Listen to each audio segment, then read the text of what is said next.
Rrëmjen ku tingujt e pianos u bën rrugtim historisë muzikore polake, pianisti Paweł Kowalski ka sjellë në Prishtinë koncertin e recital ku ka bashkuar romantizmin klasik, muzikën filmike e frymën moderne muzikore të vendit të tij.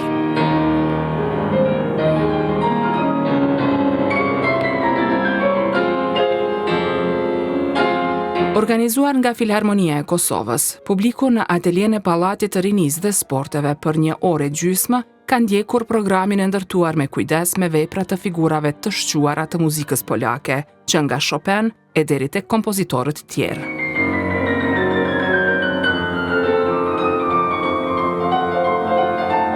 Në qendër të recitalit që muzika e Chopinit, kompozitori që konsiderohet simbol i identitetit muzikor polak.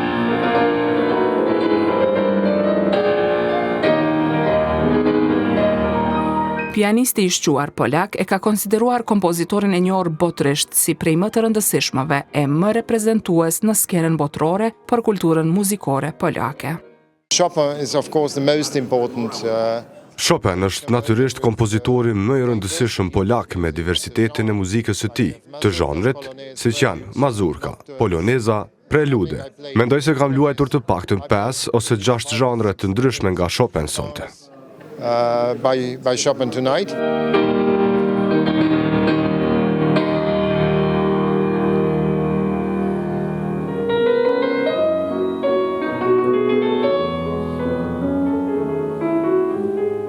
Me veprat e Panderewskit nisi koncerti.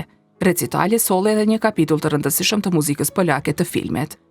Në program u përfshin kompozimet të Wojciech Kilar nga filmat Shadow Line, Blind Chance, si dhe Death and the Maiden dhe The Ninth Gate.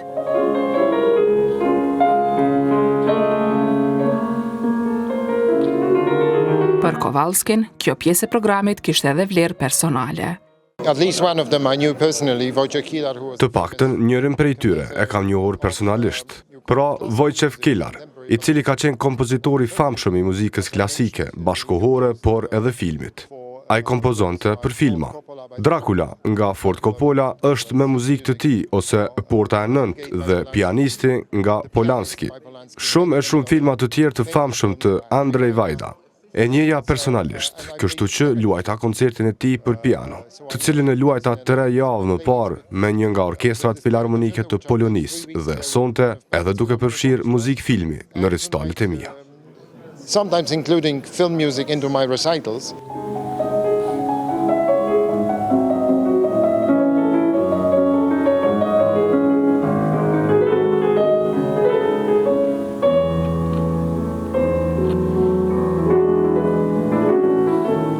Pianistja Pranvera Hoxha e ka vlerësuar recitalin e Kowalskit si një nga ngjarjet e rëndësishme të skenës muzikore në vend. Ke shumë befasi e mirë me ndëgju një pianist niveli tillë në mesin tonë, e aq më tepër që është si koncert paralajmërues për festivalin polak që ka me fillu këtë vit më mbajt në vjesht këtij viti. Edhe ke shumë bukur, jo vetëm loja e tij, po edhe përzgjedhja e programit, gjë që më bëni shumë përshtypje. Posaçërisht integrimi normal, një nga kompozitorët më të famshëm polak, Fryderyk Chopin, me kompozitorë tjerë, po edhe pjesa ku në mes të programit e kishte fut muzikë filmi nga filma të njoftën polak. E ajo është një diçka që ne nuk kemi rast, ndoshta ose ne si artist nga Kosova nuk kemi pas shumë rast me ndëgju muzikë të filmit.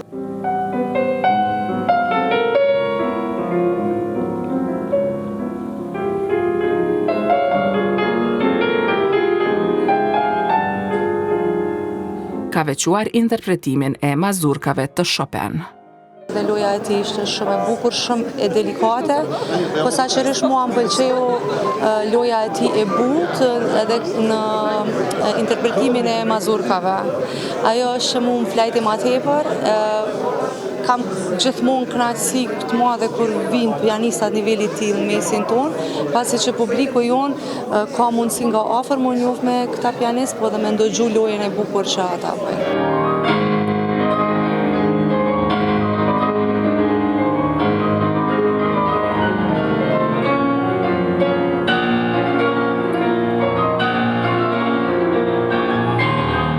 Vazhdimësi e traditës së bashkëpunimit kulturor midis Kosovës dhe Polonisë, pritet të jetë Festivali i Muzikës Polake në Kosovë.